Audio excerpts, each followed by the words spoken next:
terbaik. Saya ambil dua-duanya. Optik Melawai, when you expect the very best. Mahkamah Kehormatan Dewan memutuskan Ahmad Syahroni, Eko Patrio, dan Nafa Urbah terbukti melanggar etik.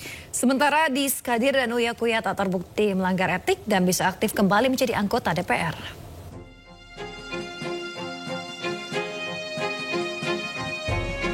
Lima anggota DPR RI nonaktif menjalani sidang Mahkamah Kehormatan Dewan atau MKD.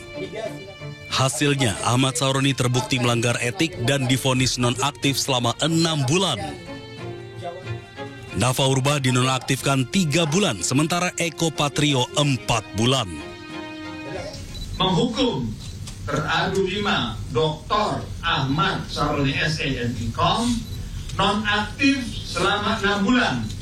Berlaku sejak tanggal putusan ini dibacakan yang dihitung sejak penonaktifan yang bersangkutan sebagaimana keputusan DPP Partai Nasional Demokrat.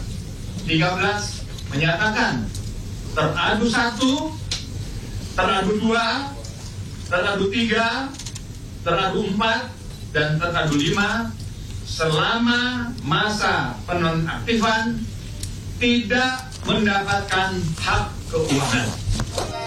Adapun Surya Utama alias Uya Kuya dan Diskadir tidak terbukti melanggar etik. Keduanya aktif kembali menjadi anggota DPR RI periode 2024-2029. Usai jalani sidang etik, Surya Utama atau Uya Kuya menyampaikan menerima dan menghargai putusan dari MKD yang menjadikan peristiwa terjadi sebagai pembelajaran. Ya, sementara Eko Hendro Purnomo alias Eko Patrio enggan memberikan pernyataan dan hanya mengungkapkan rasa terima kasih kepada MKD sambil meninggalkan awak media. Aku nggak bisa komentarin yang lain, cuman ibaratnya kan kita menghargai dan MKD tentu saya sangat profesional sekali, sangat objektif, dan apa yang diputuskan itu memang sesuai dengan bukti-bukti dan juga saksi ahli yang sudah memberikan keterangan ya, dan saksi-saksi lain ya. Ya pasti kita semua manusia pasti harus belajar lah. Berarti setelah ini diserahkan kepada Mahkamah Partai maksudnya? Iya, diserahkan pada Mahkamah Partai. Itu aja, saya nggak bisa ngomong panjang-panjang dulu. Yang nggak tahu, saya bukan baru keluar sini, jadi sebelum tahu belum koordinasi apa-apa. Tadi gimana Bang? Iya, nanti. Iya.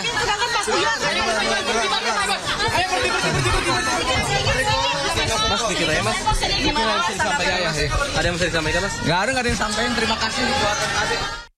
Ahmad Syahroni dan 2 anggota DPR RI lainnya dinyatakan terbukti melanggar kode etik buntut gelombang demonstrasi besar-besaran pada akhir Agustus yang lalu. Ketiganya masing-masing dijatuhi sanksi penonaktifan mulai 3 hingga 6 bulan.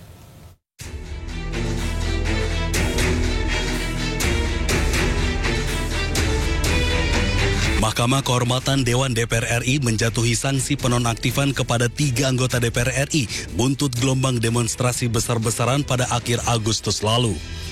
Ketiganya terbukti melanggar kode etik dan dijatuhi sanksi berbeda-beda. Yang pertama, politikus Partai Nasdem Ahmad Syahroni. Syahroni terbukti melanggar kode etik dan dihukum nonaktif selama 6 bulan sejak dirinya dinonaktifkan dari DPP Partai Nasdem. Artinya, Ahmad Syahroni baru aktif kembali menjadi anggota DPR pada Maret 2026 mendatang. Selain Ahmad Syahroni, politikus Partai Amanat Nasional PAN Eko Hendro Purnomo atau Eko Patrio juga dihukum nonaktif selama 4 bulan karena terbukti melanggar kode etik. Artinya, Eko Patrio baru aktif kembali menjadi anggota DPR pada Januari 2026 mendatang. Selain itu, Mahkamah Kehormatan Dewan juga menghukum politikus Partai Nasdem Nafa Urbah. Nafa terbukti melanggar kode etik dan dihukum nonaktif selama 3 bulan. Nafa baru aktif kembali menjadi anggota DPR pada Desember 2025 mendatang. Selain 3 anggota DPR yang terbukti melanggar kode etik, MKD DPR juga memutuskan untuk mengaktifkan kembali politikus Partai Golkar Diskadir. MKD menyebut Diskadir dinyatakan tidak terbukti melanggar kode etik. Sementara itu, politikus Partai Amanat Nasional Surya Utama atau Uya Kuya juga dinyatakan tidak terbukti melanggar kode etik. MKD DPR memutuskan untuk mengaktifkan kembali Uya Kuya sejak tanggal putusan dibacakan. Sebelumnya pada akhir Agustus lalu, 5 anggota DPR tersebut dinonaktifkan dari partai politiknya masing-masing karena sikap dan pernyataannya dianggap kontroversial hingga memicu aksi demonstrasi besar-besaran yang terjadi pada akhir Agustus lalu. Pemirsa, saatnya kita simak pantauan lalu lintas pada hari ini dan kami telah terhubung dengan Brigadir Aniza dari NTMC Polri yang kini berada di kawasan MT Haryono, Jakarta Selatan. Ya, Brigadir Aniza, bagaimana pantauan arus lalu lintas dari tempat Anda melapor saat ini?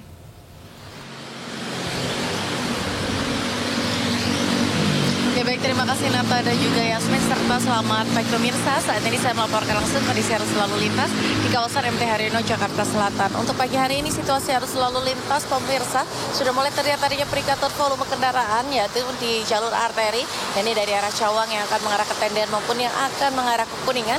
Untuk pagi hari ini terpantau ramai dan juga sudah terlihat dominasi kendaraan pribadi roda 4 maupun roda 2. Kami imbau bagi para pengendara yang akan melintas di kawasan ini agar selalu tertib dan berhati-hati dan untuk tidak menggunakan jalur busway sebagai jalur Anda. Dan juga kami informasikan bahwa di jalur ini merupakan jalur etle. Kami himbau untuk selalu melengkapi maksud kami untuk selalu mencocokkan plat nomor kendaraan Anda dan juga tanggal yang berlangsung pada hari ini. Dan untuk di arah sebaliknya pemirsa, ya ini dari arah Kuningan yang akan lurus mengarah ke Cawang ataupun mau ke arah kawasan MT Haryono, situasi arus lalu lintas pada pagi hari ini terpantau ramai dan juga lancar. Namun kepadatan pada pagi hari ini terlihat di jalur tol dalam kota, yaitu dari arah Cawang yang akan mengarah ke Semanggi ataupun yang akan mengarah ke Kuningan. Kami himbau bagi para pengendara untuk tetap berhati-hati dan untuk tidak menggunakan bahu jalan sebagai jalur Anda kecuali dalam keadaan darurat.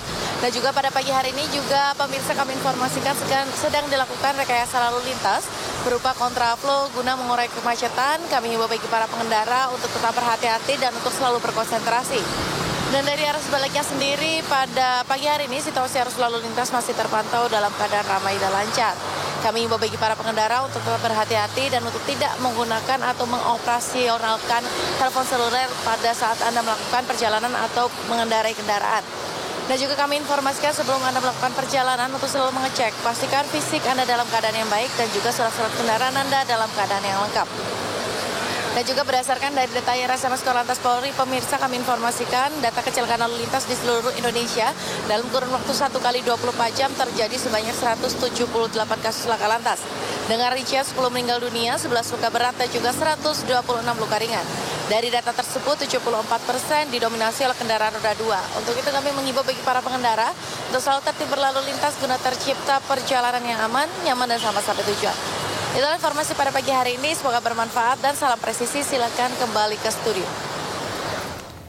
Ya baik, terima kasih Brigadir Aniza atas laporan Anda dari kawasan MT Haryono, Jakarta. Selamat bertugas kembali dan salam presisi.